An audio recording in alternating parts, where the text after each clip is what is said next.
There is one man in Nigeria who confidently walked into the forest of Zamfara. This man sits down with Boko Haram and he made bandits looks like innocent civilian, as if what they are doing is not wrong. Still asking the government to forgive them. Una know who that man be? That man is Ahmed Abubakar Gumi. And today we are going to talk about what most Nigeria and even some of the bandits don't know about this man. But before we talk about this Gumi, let me explain where Gumi power really started from. Because before we judge the son, we must first of all understand the father. His father, Sheikh Abubakar Mahmoud Gumi. That man is not just an Islamic preacher. He was a kingmaker, a man who did not only preach Islam. This man shaped Islamic power around Nigeria state. Abubakar Gumi was the first Grand Qadi in northern Nigeria. Una know that one me. Let's go back to history. Let me explain how it happened from the very beginning. Time before independence, when these British, the white people, they rule us, they use our emirs and the akalis, the Muslim judge, to rule the north. So this Sharia law system don't already exist that time, but it dey under the control of the emirs. So after the independence, the new constitution then say make they create one big Supreme Court for the Muslim affair for the whole northern state. So this court, now they call the Sharia Court of Appeal. Now, who to head this court? Because this big new court need one Oga Patapata where go rule the rest court under him. That Oga, now they call the Grand Qadi, Sheikh Abubakar Mahmoud Gumi. Now they choose as the first person ever to hold this big position for the whole northern region. That position now make Abubakar Gumi grow power and influence to the point that he had direct access to the president. This man sits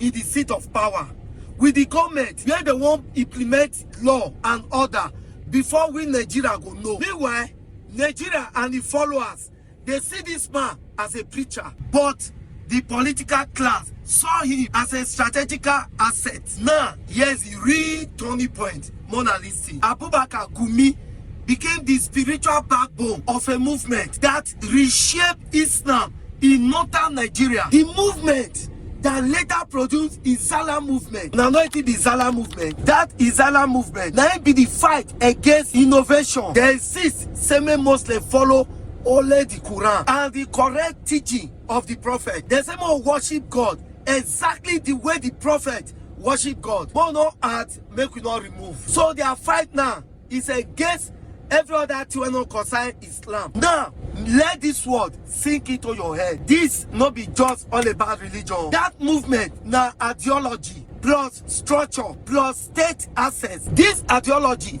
now the Islamic ideology where be say they will be Islam belief. So that structure now waiting they don't already they plan before we even know ourselves as Nigeria. And the state access now the access will give them the power that everything when Nigeria get. The military, the resources of the land, and the politics of the government. Now, why you see say, even the Niger Delta oil, now the northern are the controller. The military, now the northern are the control them. They're the assets of the land, now they control. Now, why be say, there was a time one northern man say, every resource where they Nigeria belong to the northern. Now, this ideology, they give them that power. And now they believe.